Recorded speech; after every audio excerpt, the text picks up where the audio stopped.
guys ever wanted to cook more?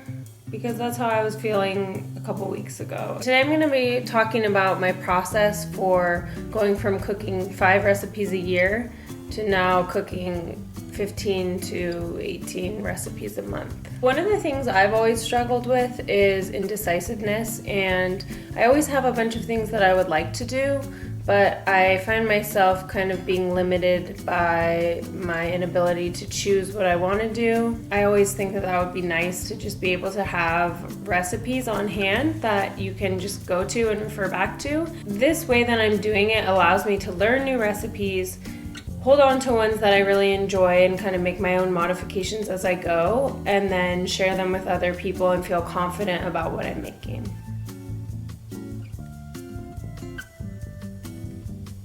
One of my goals this year is to improve my finances, so this month I went to the library to look for inspiration for cookbooks, and these are the cookbooks that I chose this month. So first I flip through the book and I look through all the pages, and then I take a photo of all the recipes that I like on my phone.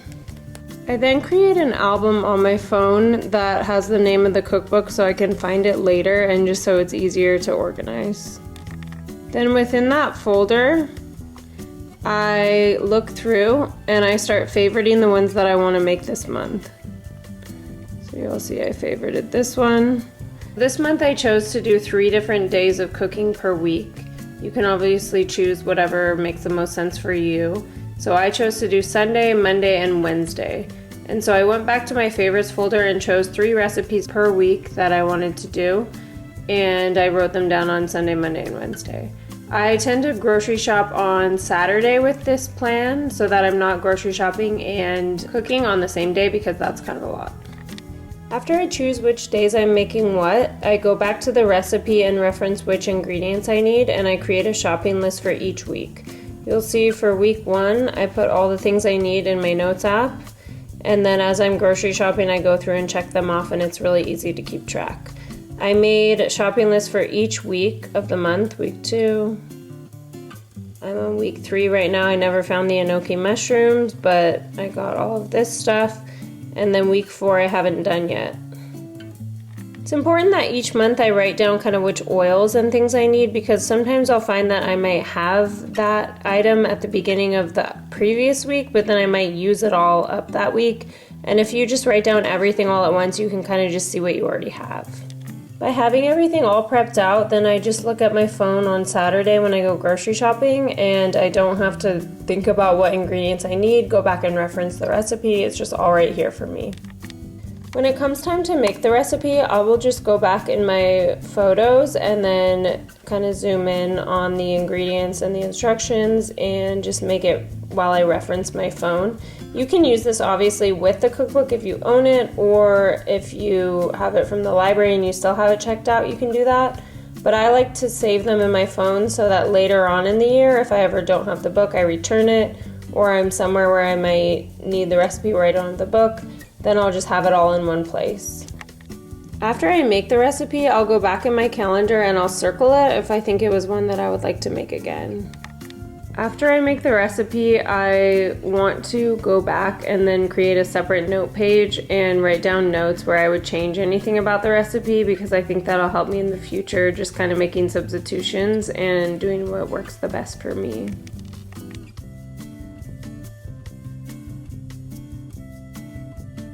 Today I'm excited to make this red lentil, carrot, and enoki mushroom stew, even though I couldn't find the enoki mushrooms. If you're new to cooking, one thing that's super important is to read the entire recipe before you get started, and then make sure you have all the ingredients.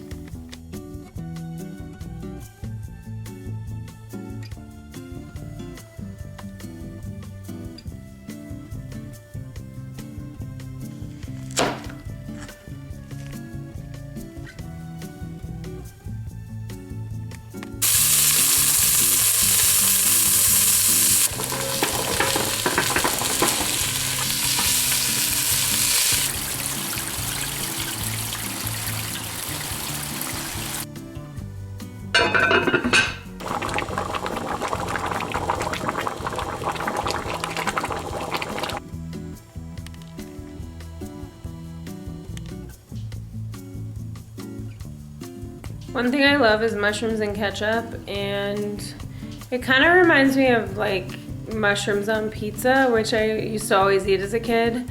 So I don't know, I like to just put some ketchup on a raw mushroom, doesn't matter what kind.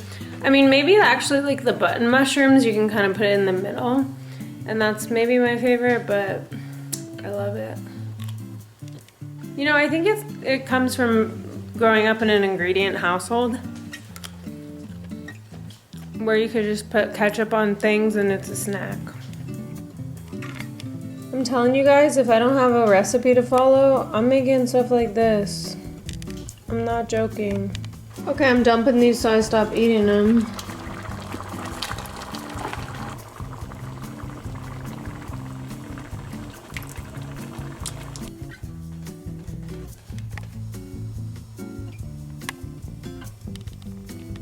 I pre-sliced this and then put it in the freezer so that when I want to eat it, I can take it out and then struggle to rip it apart and then end up having to cut it, but at least it's already kind of in a slice.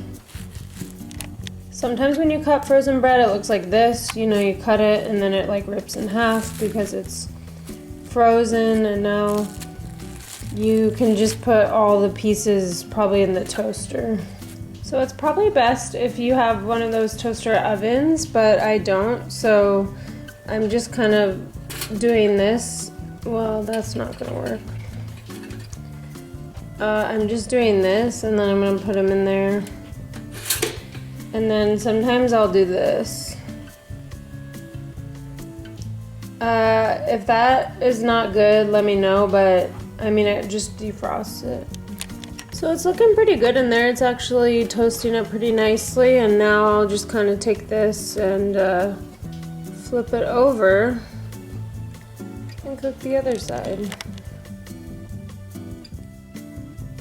And now I take my picture for myself so I remember how it turned out. Can't forget to add the bread. Gotta do a little food styling. Gotta take a picture with the bread in there. From the book to reality.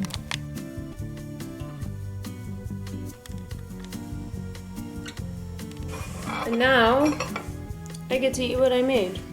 I don't have a tripod, and I was using my vegetable stock containers to prop the camera up earlier. So now I have to be a little bit lower and I can't sit in my chair to eat, but here we are.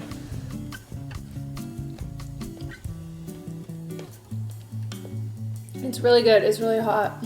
Also, life hack, I use these IKEA trivets. I'm not sure if they're for gardening or what, but I use them as like little hot pads. I think they're hot pads, I don't know. I use them for placemats, and they work really well. They're the perfect size for a little bowl. Now it's time to review, and it's a circle.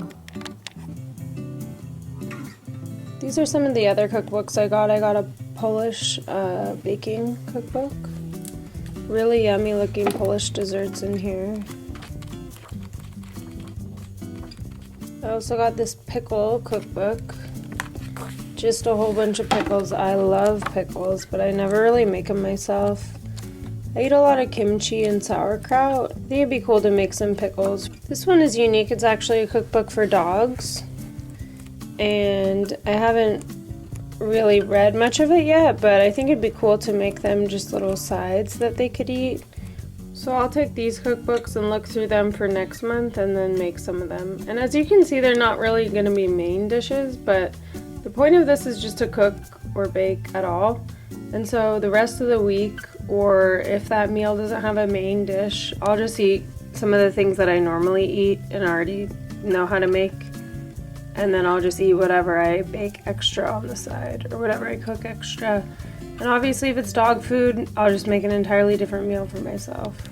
Alright, thank you so much for watching. That's it for my very first YouTube video. And if you have any cookbook recommendations, leave them in the comments. I am vegetarian, so anything vegetarian is awesome. And if you have any other tips or tricks, leave those down below as well. Thanks for watching my very first YouTube video. See you later.